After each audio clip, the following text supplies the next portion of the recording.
Capítulo 28. ¿Cómo se vivía en el Paraguay del siglo XVI? Época colonial en el Paraguay. Algunos hechos importantes que acontecieron en las primeras décadas del siglo XVI fueron el nacimiento de un nuevo grupo étnico, el de los mestizos, elemento predominante de la población de la provincia del Paraguay en los inicios de la conquista, la organización del cabildo que transformó la Casa Fuerte de Asunción, la habilitación de las primeras escuelas y casas de doctrinas, la promulgación de ordenanzas para distribuir tierras a los indígenas, la instalación del artillero y herrería para equipar embarcaciones, elaborar y componer armas y herramientas, y la expansión de la provincia hacia el Atlántico, todas estas obras se realizaron bajo el gobierno de Domingo Martínez de Irala, el primer gobernador español de la provincia del Paraguay.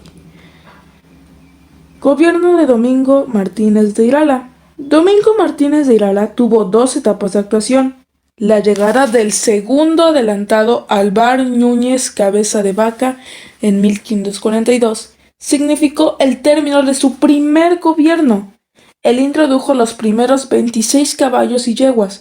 Realizó expediciones al Chaco que resultaron un fracaso. A su regreso, los partidarios de Irala innovaron la Real Provisión del 12 de septiembre de 1537 y lo derrocaron en 1544.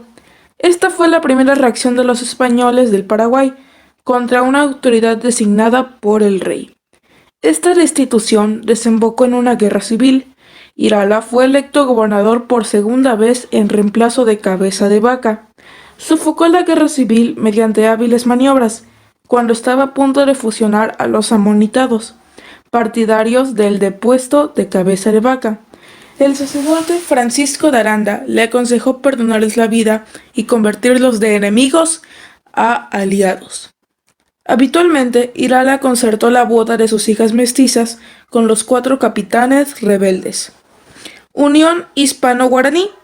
Cuando la población del Río de la Plata se trasladó a Asunción, aumentaron los abusos de los españoles contra los indígenas. Una de las prácticas más nefastas fueron las rancheadas. Estas consistían en traer a los indígenas de sus lugares de origen por medio de la fuerza. Se empleaban para ello los medios más brutales. Capturaban a las mujeres y mataban a los hombres que se oponían. Ranchear significa saquear. Los españoles les cometían toda clase de atropellos, amparados en su fuerza y su propia ley. Las mujeres fueron concubinas y madres de los primeros mestizos, y adquirieron gran valor como mano de obra para los trabajos agrícolas y como medio de trueque.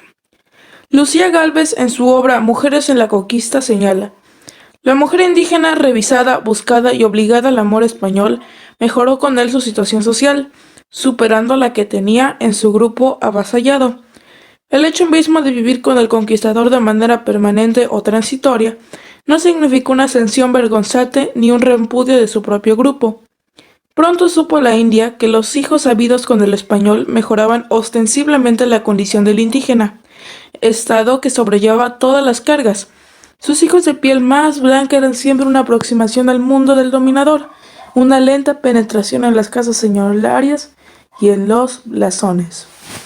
El idioma guaraní. Las mujeres nativas cumplieron una labor muy importante, la transmisión del idioma autóctono. Esto fue un aporte muy grande para la pervivencia del guaraní. Una distribución injusta. Los españoles utilizaban la mano de obra indígena a través del sistema de encomienda. En el año 1555, por orden de Irala, se realizó un empadronamiento de los carios, vecinos de Asunción, con el propósito de encomendarlos. Según el cómputo, se distribuyeron 20.000 indios entre 320 españoles. Este reparto no fue equitativo, pues Irala y sus yernos se apropiaron de 200 a 300 indígenas cada uno. Los varones trabajaron en los campos con sus respectivas familias y unas 750 mujeres en las casas españolas de Asunción. Irala se unió a las hijas de varios caciques, promoviendo de esta manera el mestizaje. Obras de Irala. Entre las principales obras del gobierno de Irala se destacan la construcción del primer templo, de casas de convento, la casa para el gobernador y el cementerio. Fortificó la ciudad con fosos y empalizadas. Fundó una herrería y un astillero, creó una escuela de primeras letras y proyectó la fundación de otras ciudades desde Asunción. Gobernó desde 1539 a 1542 y de 1544 a 1556. Falleció en 1556. Mujeres españolas en América. La mujer europea tuvo un importante protagonismo en este periodo. Durante la segunda etapa del gobierno de Irala, fue nombrado en España el tercer adelantero del Río de la Plata, don Juan de Sanabria. Este falleció antes de emprender el viaje. Su esposa Mencia Calderón de Sanabria decidió emprender en su lugar esta aventura.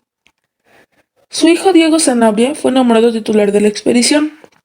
Partieron de España en abril del año 1550. Debieron esperar un año hasta convertir otro bergantín, pues la nave en que viajaban quedó averiada. Las aproximadamente 50 mujeres que acompañaban el viaje cooperaron en las actividades de reconstrucción, como coser velas desgarradas, juntar leños para el fuego, cocina y otras tareas. Llegaron al Paraguay por tierra 5 años más tarde. Resistencia indígena. Los indígenas mostraron resistencia a los españoles, enfrentándose a ellos en varias ocasiones. Entre 1537 a 1680 se sucedieron las primeras luchas. Los guaraníes de la zona del río Jejuí se rebelaron entre 1540 y 1543. En 1546 hubo otra revuelta, fue protagonizada como consecuencia de las rancheadas, y ante abusos cometidos por los españoles, solicitaron la ayuda de los indígenas chaqueños, enemigos tradicionales de los guaraníes. La victoria española fue facilitada gracias a la alianza con uno de los grupos sublevados. En 1559 y 1560 se produjo otra reacción violenta contra las encomiendas. Los nativos se levantaron desde el sur de Asunción hasta la región del Paraná. El sucesor de Irala y yerno suyo, don Francisco de Vergara, puso final al levantamiento con gran campaña militar. Otras rebeliones se sucedieron en los años 1564 y 1568, 1579 y 1582. Ahora analicemos estas narraciones. Comilla.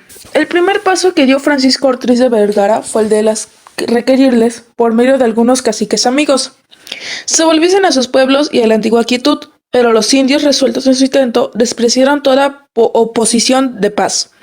Fue necesario tomar las armas. Se aprontó un ejército de 500 españoles y 2000 indios, entre los de servicio y los comarcanos, y se combinaron por esas guerras guaycurus, enemigos acérrimos de los guaraníes, contra quienes se unieron hasta 400. Se dividió la armada en 2 cuerpos, uno a cargo del gobernador y otro del contador Felipe de Cáceres. El primero tomó el camino hacia los Acaribas, donde se veían reunirse, yendo el segundo por el Acay. Ambos transitaron hallando desiertos los pueblos, retirados los indios hacia aquel destino. Intentaron estos evitar la reunión de los españoles. Los acataron divididos en diferentes alboradas, pero fueron rechazados con pérdidas recíprocas y se consiguió la reunión. Los indios se retiraron hacia las fragosidades más lejanas de la provincia y, siguiendo a los españoles, se sentaron a la vista del ejército rebelde. Volvió el gobernador a proponerles la paz, pero ellos le despreciaron, insultándole cuanto podían. Capítulo Juan Francisco Aguirre. El cacique Overa. El levantamiento de Overa, en la región de Guarambaré, por el año 1579, no es un caso aislado de resistencia contra la colonia. Más aún puede considerarse como un paradigma de lo que fueron muchos de los movimientos de liberación guaraní. Intérprete de la opresión en que vivían los guaraní, Overa, con su rara elocuencia, verdadero señor de la palabra, ofreció a su gente que los libertaría de la sujeción de los españoles. Overa se presenta incluso con ciertos caracteres mesiánicos. Dividido por su origen y salvador de su pueblo por su misión, se decía hijo verdadero de Dios, nacido de una virgen, encarnado para la liberación de su pueblo. El movimiento se propagó tanto hacia el sur de Asunción, por el Paraná, como por el norte, hacia la cuenca del Yipán, donde estaban los guaramberenses. Los guaraní de Overa cantaban y danzaban interrumpidamente durante días. Pero no solamente era la danza ritual guaraní la que hacían revivir para oponerse a la dominación cultural española que habían llegado con otra religión. Para marcar su reacción, dominación cultural española contra el modo de ser colonial y sus novedades, la gente de Overa llegó a hacer sacrificio de una ternera, que abrazaron en obsequio de Overa, hasta que reducidas cenizas las esparcieron al viento, queriendo significar con esta supersticiosa ceremonia que, como la ceremonia disipaba por el aire, así habían de acabar con ellos a todos los cristianos. El movimiento fue dominado por Juan de Garay, no sin la colaboración de algunos caciques partidarios de los españoles. Lozano da por concluida la rebelión cuando Overa logró ir sin dejar rastros, y los indios se fueron poco a poco rindiendo, desamparando del todo Overa, y se fueron reduciendo a servir a sus encomenderos. De Bartolomeu Melisa S.J. Bueno, queridos amigos, esto es todo por hoy. Muchas gracias por acompañarme en este maravilloso capítulo. Bendiciones para todos. Esto es Colegio Comenius, primero de secundaria, radio. Muchas gracias. Adiós y bendiciones. Bye.